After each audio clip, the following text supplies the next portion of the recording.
Pertemuan Donald Trump dan Xi Jinping baru-baru ini di Beijing membuat banyak kalangan dan banyak analisis menyebutkan bahwa seakan Trump datang meminta belas kasihan, bahkan sebut-sebut bahwa Xi Jinping sedikit berang karena menyinggung tentang kondisi Taiwan. Bahkan dia menyebutkan Xi Jinping bahwa Taiwan adalah sah milik China.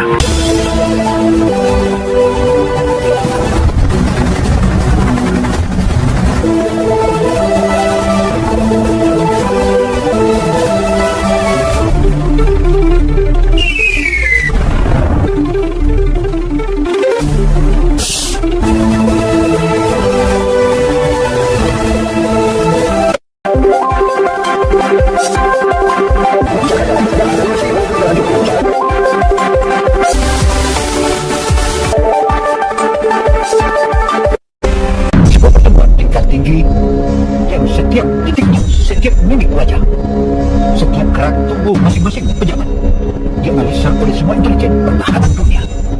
Di setiap pemilihan kalimat, bahkan di setiap intonasi kata jeda di antara kedua kata dan kalimat, lirik mata, jabat tangan, gerak kaki, semua orang penting yang berada di dua belah pihak yang hadir di ruang pertemuan dianalisa dengan teliti. Pertemuan ini menentukan banyak hal.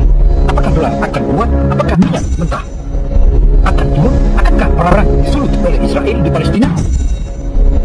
Syria, Lebanon, dan Iran akan berhenti atau negara telur mulai bisa produksi minyak dengan gas lagi, lalu Selat Hormuz bisa dilewati dengan aman. Intinya semua oleh banyak negara, terutama negara yang akan menjadi pemain global. Dan secara geopolitik diperhitungkan kalau suatu negara hanya memikirkan proyek dalam negeri, cari utangan, bursa sahamnya ambrol, bingung, menangkis dengan membangun narasi perih. Akan banyak hal, akan kebijakan, pasti tidak akan sempat. Apakah yang sedang terjadi? Negara paling kaya dan paling kuat di dunia, nomor 1 dan nomor 2 di dunia, sedang diskusi dengan negara nomor 2 di dunia. Pertemuan yang menentukan banyak hal ke depan.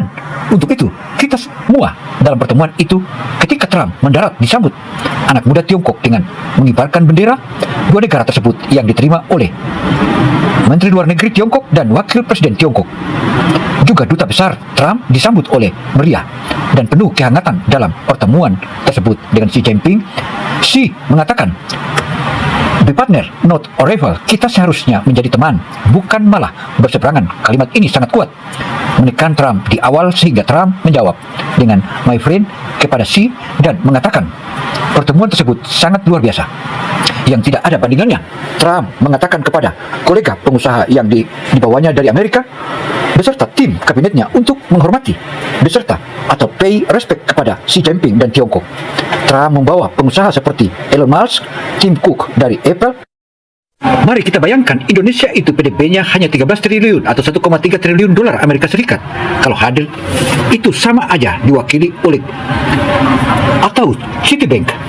Tapi kenapa ribet benar, padahal aset kekayaan alam Indonesia itu nilainya 100 triliun dolar ada, namun menggunakannya nggak mengerti sebab Amerika menekankan pasar produk Amerika ke Tiongkok untuk dibuka lebih luas, sementara perusahaan Tiongkok diminta invest besar-besaran di Amerika. Tiongkok diminta meningkatkan pembelian produk agricultural Amerika dan minyak bumi Amerika. Amerika juga meminta drug petanya untuk tidak dikirim lagi oleh Tiongkok ke Amerika. Amerika meminta Tiongkok mengendalikan Selat Hormuz, alias meminta untuk bisa kendalikan Iran. Kedua belah pihak sepakat mengurangi tensi dan mencekik. Sebelumnya Amerika juga setuju memberikan 10 perusahaan Tiongkok chip seri H200 antara lain ke Alibaba, Tencent, ByteDance. Di VIA, H200 adalah unit pemroses grafis atau CPU yang sangat canggih yang dirancang untuk melatih dan menjalankan kecerdasan buatan AI berskala besar. Chip berbasis arsitektur Hopper ini merupakan penyempurnaan dari seri H100 yang sangat populer Lenovo dan Foxconn. Jadi distributor resminya yang menarik tentang Taiwan, menanyakan atau memberikan statement tentang Taiwan oleh Amerika ke Tiongkok adalah sangat menyinggung atau sangat menghina, bahkan karena bagi Tiongkok Taiwan adalah wilayahnya, 100% merupakan hak Tiongkok. Taiwan itu maha penting bagi Tiongkok jauh di atas perdagangan, jauh di atas Iran, jauh di atas perang di Timur Tengah, jauh di atas suplai minyak Tiongkok. Apapun disajikan di atas meja, perundingan Taiwan tidak boleh disentuh. Apa yang terjadi? Tidak ada delegasi Amerika yang berkomentar tentang hal itu. Amerika semua takut. Tiongkok marah. Bahkan ketika wartawan bertanya kepada Trump tentang Taiwan, Trump tidak menjawab. Dan bagi media dunia, ini bukan karakter dan Trump yang outside dan off script ternyata memilih diam. Artinya Tiongkok memang sangat powerful posisinya. Dalam pertemuan kali ini Tiongkok dihormati dan menang telak. Misi utama Trump kali ini adalah meminta Xi Jinping untuk buka Selat Hormuz seperti semula, dan dijawab oleh Xi dengan jawaban diplomatik bahwa setuju Selat Hormuz harus dibuka untuk umum seperti dulu, namun tidak menjanjikan apapun kapan hal itu akan terjadi atau akan dilaksanakan. Tetap saja Tiongkok bisa melewati Selat Hormuz dengan aman. Di sisi Tiongkok urusan Selat Hormuz, tapi Trump butuh buru-buru pemilihan karena Amerika sudah akibat perang Iran lebih dari amunisi perang Amerika habis, dan untuk seperti semula stoknya itu. Jadi hasil pertemuan dapat disimpulkan bahwa Amerika kalah dalam pertemuan yang baru-baru ini terjadi di Tiongkok.